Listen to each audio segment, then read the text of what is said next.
Mais uma vez, boa noite. Nós já estivemos aqui na primeira parte com os irmãos, já pensamos algo da palavra do Senhor e já dissemos isso, mas precisamos dizer de novo: a nossa alegria é imensa em estar aqui com os irmãos. Realmente o nosso coração está muito feliz em estar aqui, eu junto com a minha família, a Rosane, a nossa pequenininha, a Rosiane. Em dezembro agora vai fazer 3 anos que a gente esteve aqui, passando uma semana em Londrina, né? A nossa pequenininha estava de meses, né? Quando a gente esteve aqui. Agora já está dando bastante trabalho, né? Mas o Senhor tem nos agraciado, Ele tem nos abençoado. Estamos certos de que o Senhor há de cumprir o seu propósito nas nossas vidas. Eu gostaria de considerar agora, nesse período, e Deus permitindo mais um pouco amanhã, no período da manhã, a respeito da pessoa do Espírito Santo. Nós consideramos por várias vezes, obrigado, irmão. Nós consideramos várias vezes a pessoa do Senhor Jesus Cristo como o Filho. Nós consideramos a pessoa do Deus Pai, aquele que é o executor de todas as coisas. E nós devemos também considerar o Espírito Santo. Quando nós olhamos para a pessoa de Deus, o Deus Pai, nós visualizamos aquele que é o que projetou, aquele que teve as iniciativas primárias para o homem. Quando nós olhamos para a pessoa do seu Filho, nós vemos aquele que concordou em tudo. Nós vemos aquele que estava presente em tudo, fazendo parte da segunda pessoa da Trindade, não em uma escala, mas apenas para identificação. E quando nós olhamos para a pessoa do Espírito Santo, nós vemos a parte atuante de Deus em todas as épocas.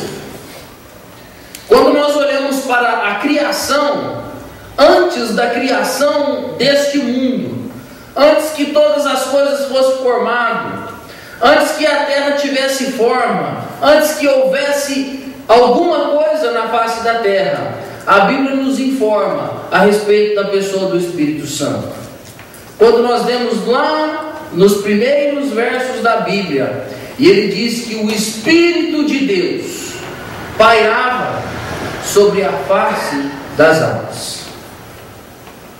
O habitante desse planeta desconexo, sem formação, aquele que, se nós podemos dizer assim, guardião, o Espírito de Deus pairando sobre as águas.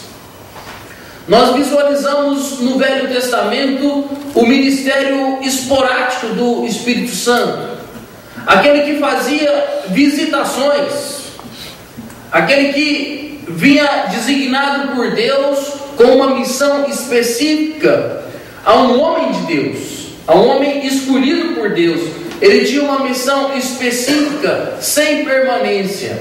Ele vinha, realizava a obra na vida daquele homem, daquela mulher, escolhido por Deus, destinado por Deus, e então retornava, depois que a mensagem tinha sido feita. Nós observamos o Espírito Santo em um momento de um momento em que ele parou, um momento em que ele não falou, momento em que Deus não transmitiu mais, não estava transmitindo a mensagem ao homem, um momento de reclusão do Espírito, quando não mais foi transmitido ao homem. Por todos os tempos da criação, o meio pelo qual Deus se deu a revelar ao homem, ao ser humano, foi através do Espírito Santo. E nós, irmãos e irmãs, vivemos na época mais atuante do Espírito Santo.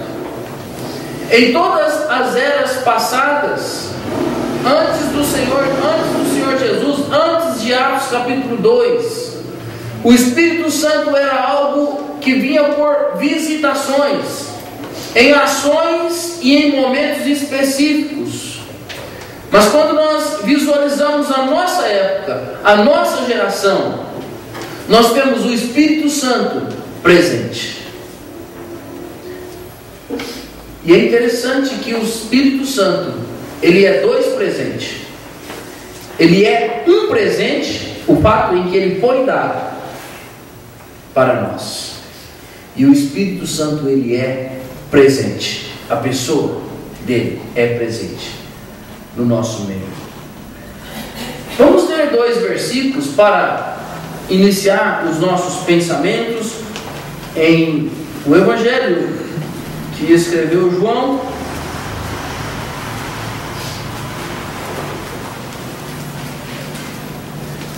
Nós vamos ler primeiro no capítulo 14 e o verso 16.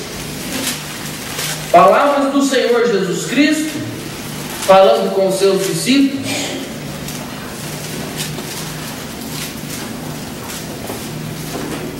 João 14, 16. Diz assim a palavra do Senhor: e eu rogarei ao Pai, e Ele vos dará um outro Consolador, a fim de que esteja para sempre convosco. O Espírito da verdade, que o mundo não pode receber, porque não vê, nem o conhece. Vós o conheceis, porque Ele habita convosco e estará no futuro, o verbo no futuro, em vós. Agora, capítulo 16 e verso 7.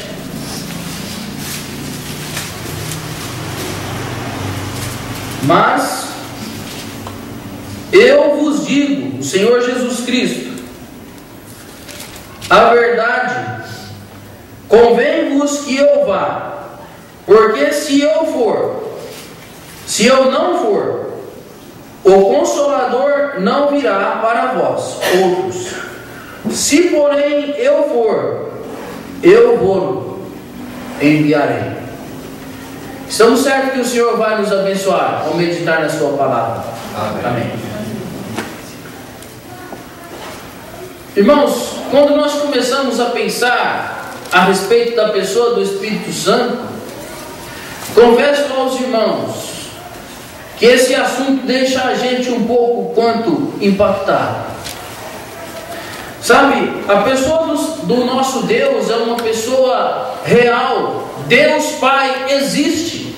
Ele é uma pessoa. Ele é algo que se manifestou ao ser humano na criação. O Senhor Jesus Cristo, Ele é uma pessoa. Ele é alguém que se manifestou ao homem para a salvação. E se nós somos salvos, é porque Deus arquitetou o homem. O Senhor Jesus arquitetou a nossa salvação. Ele executou o meio pelo qual nós podemos ser salvos.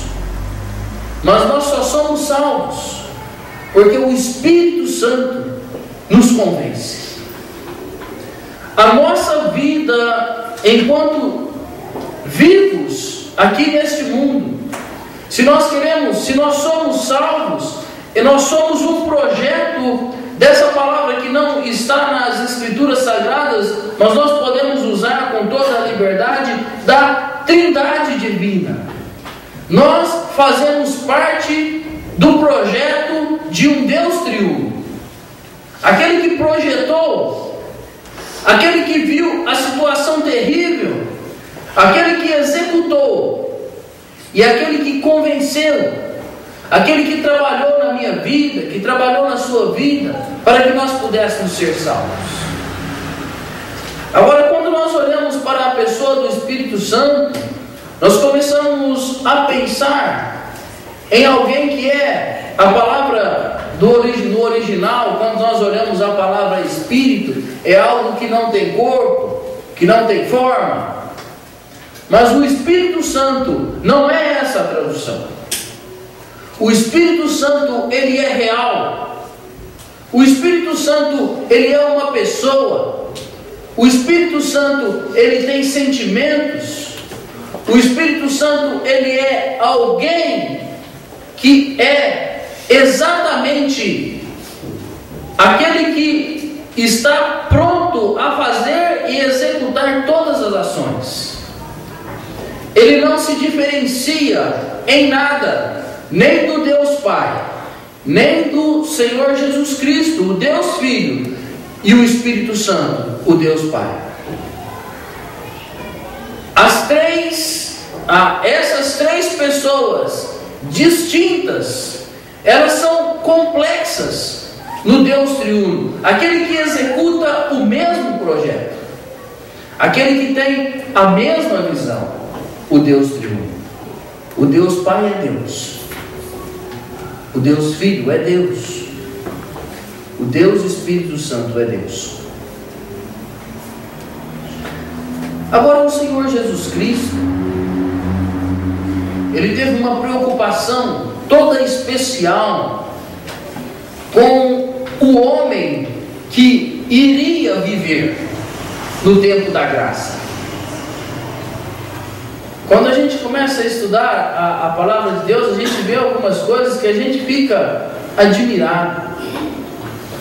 Quando o Senhor Jesus diz lá em João 14, e ele diz: eu rogarei ao Pai. Sabe, irmão, ele estava pensando em mim e em você. Ele rogaria ao Pai para que enviasse a nós um outro consolador. Um outro consolador. Como é gostoso um consolo, né? É muito gostoso.